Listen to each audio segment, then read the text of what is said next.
अस्सलाम वालेकुम। तो आज जो है हम ईएनटी का एक नया सेक्शन करेंगे जिसका नाम है नोज एंड पेरानेजल साइनसेस। तो उसका एक चैप्टर है congenital malformations of the nose and the paranasal sinuses. तो एक टॉपिक है जो हम इस वीडियो में डिस्कस करेंगे, इसका नाम है कंजेनिटल कोएनल एट्रेजिया। ठीक है, तो कंजेनिटल कोएनल एट्रेजिया का बेसिकली क्या मतलब है? कंजेनिटली मतलब कि बाय बर्थ ही कोई डिफेक्ट है। ठीक है, तो इसमें क्या है कि या तो कोई टिश्यूज या फिर जो है वो बोन क्या कर रही है, वो ब्लॉक कर रही है या तो वो नैरो कर रही है किस चीज को, नेजल कैविटी को। ठीक है, तो यहाँ पे एक डेफिनेशन लिखी हुई है, due to the persistence of primitive bucconasal membrane, वो मेम्ब्रेन जो कि प्रिमिटिव मतलब के बाय बर्थ है और वो मतलब के आफ्टर दी मैच्योरेशन वो अभी भी वहीं तक जो है वो पड़ी हुई है मतलब। ठीक है, तो इसमें कुछ वेराइटीज हैं। ठीक है, इसमें कुछ वेराइटीज हैं कि ये जो कंडीशन है इसमें कौन सी जो है वो एक मेम्ब्रेन एक पार्टीशन बन रही होती है, आया कि वो बोनी पार्टीशन है या फिर जो है वो एक मेम्ब्रेनस पार्टीशन है। तो यहाँ पे कुछ वेराइटीज हैं। तो बोनी है, एक तो बोनी है, दूसरा जो है वो partly bony membranous and the partly membranous. ठीक है, तो ये चार वेराइटीज हैं। इसमें जो मोस्ट कॉमन वेराइटी है वो है बोनी। ठीक है, तो यहाँ पे ये कंडीशन जो है वो कंप्लीट भी होती है, मतलब कि कंप्लीटली जो है वो होगी, और इसके अलावा जो है इनकम्प्लीट भी है और यूनिलेटरल भी हो सकती है और बायलेटरल भी हो सकती है। ठीक है, ये कंडीशन। तो यहाँ पे जो मोस्ट कॉमनली जो ये कंडीशन देखी जाती है वो कंप्लीट यूनिलेटरल एट्रेजिया देखी जाती है। ठीक है, बायलेटरल के केसेस बहुत कम होते हैं। ठीक है, तो यहाँ तक इसकी जो है वो पूरा जो है उसकी डेफिनेशंस वगैरह हैं, उसकी जो है वो टाइप्स वगैरह हैं। तो मैं आपसे जो है वो क्लिनिकल इसके फीचर्स की बात करूंगा। क्लिनिकल फीचर्स में क्या है? ठीक है, यूनिलेटरल और बायलेटरल केसेस के बारे में डिस्कस करेंगे। तो यूनिलेटरल और बायलेटरल केसेस में मतलब दोनों की जो एक मेन पॉइंट है वो सेम है। ठीक है, उनका जो नेजल डिस्चार्ज होता है ना वो ग्लू लाइक या फिर जो है वो थिक मतलब डिस्चार्ज होता है। ठीक है, तो क्या होता है कि बायलेटरल अगर केसेस है, फॉर सपोज कि अगर यूनिलेटरल केसेस है, ठीक है, यूनिलेटरल केसेस होगा तो फिर जस्ट जो है वो नेजल ऑब्स्ट्रक्शन होगी। ठीक है, तो अगर बायलेटरल केसेस है तो चाइल्ड जो है वो एक्सफाइजिएट कर जाएगा। ठीक है, तो दोनों जगहों से जो है वो ऑब्स्ट्रक्शन हो रही है। ठीक है, तो इस वजह से क्या होगा कि चाइल्ड जो है वो एक्सफाइजिएट कर जाएगा। एक्सफाइजिएट की वजह से क्या होगा कि उसकी डेथ भी पॉसिबल हो सकती है। ठीक है, तो बजाय कि उसकी डेथ होने दें ताकि हम उसको जो है वो पहले से ट्रीट कर दें। ठीक है, इस केस में तो ये फेटल कंडीशन जो है वो हो सकती है। ठीक है, तो आखिर में क्या होता है कि मतलब इस कंडीशन का जो लास्ट मैनिफेस्टेशन है वो ये है कि कोई सेंस ऑफ स्मेल और टेस्ट जो है वो भी खत्म हो जाती है। ठीक है, तो क्लिनिकल फीचर्स में यहाँ पे लिख रहा हूँ।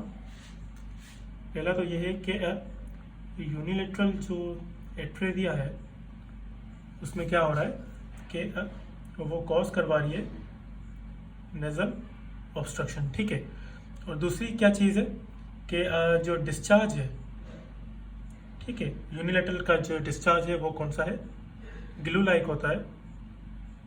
ठीक है, या तो थिक होता है। ठीक है, तो यहाँ पे जो है बायलेटरल केसेस की मैं अगर बात करूँ, बायलेटरल केसेस में क्या होगा कि चाइल्ड जो है वो एक्सफाइजिएट कर जाएगा।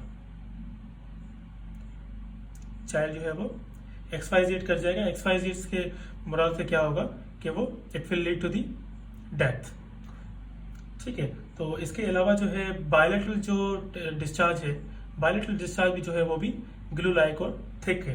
ठीक है, तो लास्ट जो मैनिफेस्टेशन है वो कौन सी है, lateral failure to develop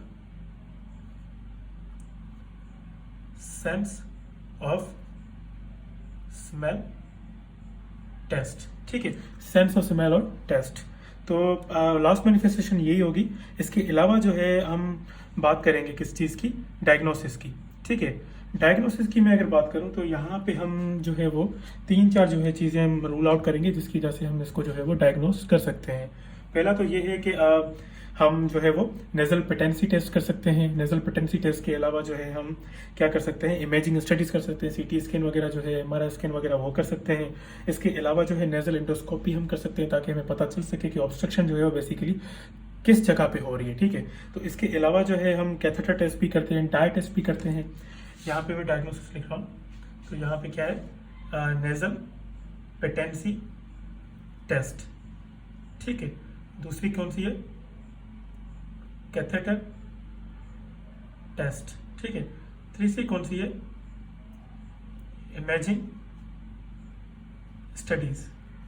fourth कौन सी है? नेजल एंडोस्कोपी, ठीक है। फिफ्थ कौन सी है? Dye test. तो ये हम टेस्ट जो है वो रूल आउट करेंगे। इसके अलावा जो है हम इसकी ट्रीटमेंट के बारे में अगर मैं बात करूं तो ट्रीटमेंट में हम अगर केसेस जो हैं बहुत ज़्यादा सीवियर है, बायलेटरल केसेस, तो हम जो है वो पहले तो जो हम ट्रेकियोस्टोमी हम करेंगे, ठीक है। बायलेटरल केसेस में हम क्या करते हैं? ट्रेकियोस्टोमी, ठीक है। इसके अलावा जो है माउथ गैग भी हम देते हैं। माउथ गैग से जो है वो एक मतलब कि गुड ओरल एयरवे जो है वो हम प्रोवाइड करते हैं, ठीक है। इसके अलावा जो है एट्रेदिया जो है ना, एट्रेदिया को हम सर्जिकली जो है हम करेक्ट भी कर सकते हैं, सर्जिकली, या फिर जो है वो लेजर एक्सिशन हम कर सकते हैं इसकी, ठीक है। थ्रू दी लेजर एक्सिशन करते through the endonasal trans nasal approach और थ्रू दी ट्रांसपैलेटल अप्रोच। तो हम इन दोनों अप्रोच से जो है हम उसको एट्रेदिया को जो है हम ट्रीट कर सकते हैं, ठीक है। तो यहाँ तक इतना ही है। अगर आपको कोई भी चीज़ इसमें समझ में ना आई हो तो आप मुझसे कमेंट्स में पूछ सकते हैं। Thank you so much.